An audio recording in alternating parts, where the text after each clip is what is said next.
जय जोहार। मैं हूं तपेश जैन और छत्तीसगढ़ के एंकरिंग में तो मैं बहुत जीरो हूं और मेरे साथ में जो हीरो है और नंबर 1 एंकर जिसकी उपाधि है, जो 10,000 से भी ज़्यादा फीस लेते हैं, ऐसे इंजीनियर मयंक सोनी मेरे साथ में है। इंजीनियरिंग किया सॉफ्टवेयर के साथ में, उसके बाद में ही ये कीड़ा काटा उनको और अभी 3,500 से ज़्यादा वो शो कर चुके हैं। मैरिज के हैं, कॉरपोरेट है और स्टार्स के हैं, जो भी इवेंट्स होते हैं उस पर एंकरिंग करते हैं। आज उनसे जानते हैं कि एंकरिंग का क्या गुण होता है और कैसे वो इस फील्ड में आ गए। तो ये अचानक भयानक जो है हम लोग के पेट पे लात मारने के लिए मयंक कैसे आ गए या बिरादरी में कैसे जुड़ गए? सर, आप लोगों को ही देख करके एक्चुअली मुझे कीड़ा काटा, तो इसीलिए मैं यहाँ पे आ गया। मैं बोलने की बात है कि वैसे ही है? नहीं, ऐसा ही है कि आप लोगों को ही देखा और उसके बाद हमेशा ये लगा कि यार ये चीज़ करनी चाहिए।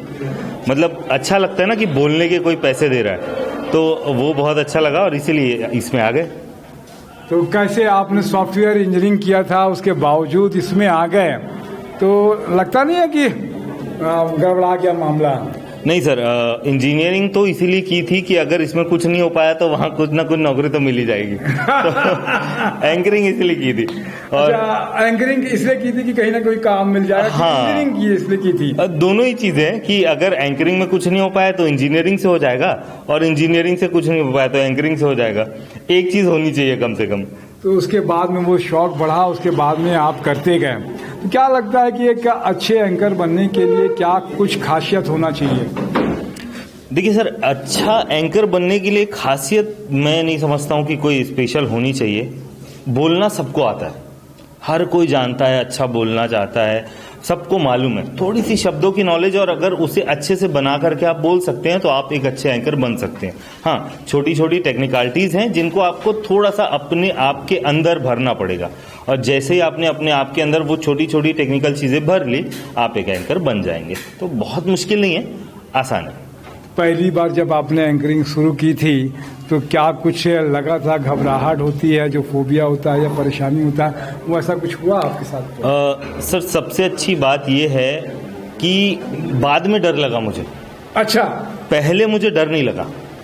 पहले ये हुआ कि मुझे सडन बोल दिया गया कि, मतलब मैंने ही एक्चुअली कहा कि एक हमारे सर हैं बहुत रिस्पेक्टेड, जिनसे मैंने थोड़ा बहुत सीखा, विजय सिंह जी, रायगढ़ के बहुत नामी सिंगर हैं वो। उनके शोज में मैं जाना शुरू किया। उनको बोला कि सर मुझे जाना है आपके साथ। वो लेकर के गए और मैंने पूछा कि सर आपके शो में एंकर नहीं है? बोले नहीं यार, हम लोग खुद ही कर लेते हैं। तो मैंने बोला कि सर मैं बोल दूं? तो बोले अगर तू बोल पाएगा तो बोल दे। और मैं चढ़ गया। और सर ये होता था ना कि पहले अमीन सयानी साहब को हमने सुना हुआ था, ऐसे एंकर्स को हमने सुना हुआ था, बहुत ज़्यादा फॉलो करते थे। उस समय की बात है, 2006-07 की बात कर रहा हूँ मैं। तो उस समय हुआ ये कि मैं चढ़ा और मुझे वो दिमाग में एक ही था, अमीन सयानी साहब। तो मैंने वो चालू कर दिया कि साज आवाज गीत संगीत के चाहने वाले मेरे दोस्तों को मयंक सोनी का नमस्कार। ये ऐसा कुछ चालू किया और उनको इंट्रोड्यूस कर दिया और उतर गया। जब पूरा शो खत्म हुआ तो उन्होंने बोला यार बढ़िया करता है तू तो और अब तुझे करना है। अब जब सेकंड शो जब मिला सर, तब मुझे डर लगा कि मेरे को क्या करना है। तो अभी आपने 3,500 से ज्यादा शो कर डाले आपने। क्या लगता है कि कौन सा एंकरिंग करना सबसे मुश्किल काम है? अलग अलग वैरायटीज है आपके पास में, तो उसमें कौन में सबसे ज्यादा मुश्किल लगता है आपको? मुझे ऐसा लगता है सर, मुश्किल अगर मैं बात करूं तो मुश्किल है वेडिंग। कॉर्पोरेट में आपके पास सर स्क्रिप्टेड होते हैं या प्लानिंग होती है, प्लॉटिंग होती है कि ये करना है, ऐसे करना है, इस समय पर करना है। वेडिंग में ये होता है कि आपको कुछ भी नहीं पता होता है कि आपको कब, क्या, कहाँ, कैसे करना है। वो मैनेज करना बहुत मुश्किल है सर। कैसे करते हो उसको? और इसमें एक बातचीत रहती है कि जो अगर पता ही नहीं है तो गैप भी है, तो उस गैप को भी फील करना है, तो कैसे कर पाते हो इसको? होता ये है जनरली सर कि बहुत सारी टेक्निक्स हैं। जैसे कि मैंने कहा कि टेक्निकलिटी अगर आपके पास है तो आप कर लेंगे। तो इजी ये रहता है कि आपके पास पहला, आप गेप को फील करने के लिए स्टैंड अप कॉमेडी ट्राई कर सकते हैं। अगर आपको अच्छे जोक आते हैं तो आप वो कर सकते हैं। दूसरा, अगर आप मिमिक्री कर सकते हैं तो आप मिमिक्री कर लेते हैं। दूसरा ऑप्शन ये है आपके पास। तीसरा ऑप्शन जो होता है, जो ज़्यादातर एंकर यूज़ करते हैं, वो शायरीज होती है। शायरीज आप बोल सकते हैं, तो उससे थोड़ा सा लोग इम्प्रेस हो जाते हैं। चौथा, जो मुझे ऐसा लगता है कि मेरी ज़्यादातर टेक्निक है, मैं जो यूज़ करता हूँ, मैं डायरेक्टली बातें करना पसंद करता हूँ। मैं सामने वालों के पास जाता हूँ, नीचे उतर जाता हूँ स्टेज से, उनसे बातें करता हूँ। इन प्रॉम्प्ट वहाँ पे बहुत सारी चीज़ें ऐसी हो जाती हैं कि वो हंसी मजाक में तब्दील हो जाता है, और टाइम कब कटता है ये उनको भी नहीं पता चलता और हमको भी नहीं पता चलता। तो ये अलग अलग टेक्निक्स हैं। क्या लगता है कि अगर, वैसे तो एंकर का ये बात पूछना नहीं चाहिए, क्या आप किसी को फॉलो भी करते हो, या कोई ऐसा लगता है कि यार मॉडल है आपके लिए, या उससे इम्प्रेस कभी हुए हो? सर, सबसे बुरी बात जो है एंकरिंग में ये है कि आप किसी को फॉलो नहीं कर सकते।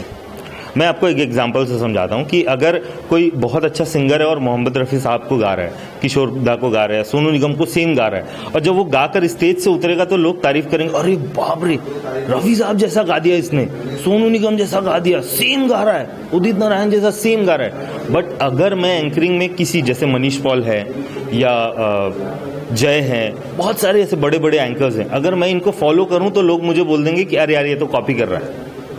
तो एंकरिंग में अमीन सयानी साहब को करते थे, लेकिन लोग वही होता सर। अभी जैसे अमीन सयानी साहब को अगर मैं कर रहा हूं तो आप मुझे ये नहीं बोलेंगे कि मयंक अच्छी एंकरिंग कर रहा है, आप ये बोल देंगे अमीन सयानी साहब को कॉपी कर रहा है। यहां मैं आइडियल नहीं बना सकता। समय के साथ आपको अपने अंदर वो चेंजेस लाने होते हैं।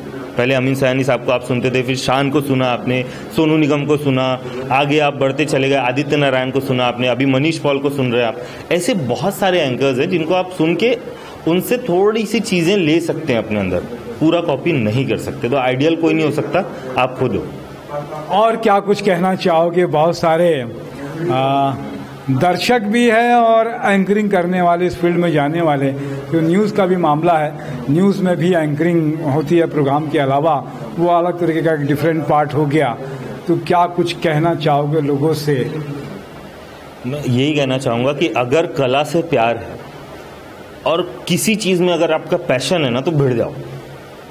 आपका, मैं ये नहीं बोलूँगा आपकी हॉबी होनी चाहिए। सिंगिंग हॉबी हो सकती है, एंकरिंग हॉबी हो सकती है, डांसिंग हॉबी हो सकती है। जब तक वो हॉबी है उसको अपना प्रोफेशन मत बनाइए, लेकिन जिस दिन वो पैशन बन गया वो आपका प्रोफेशन बन जाएगा।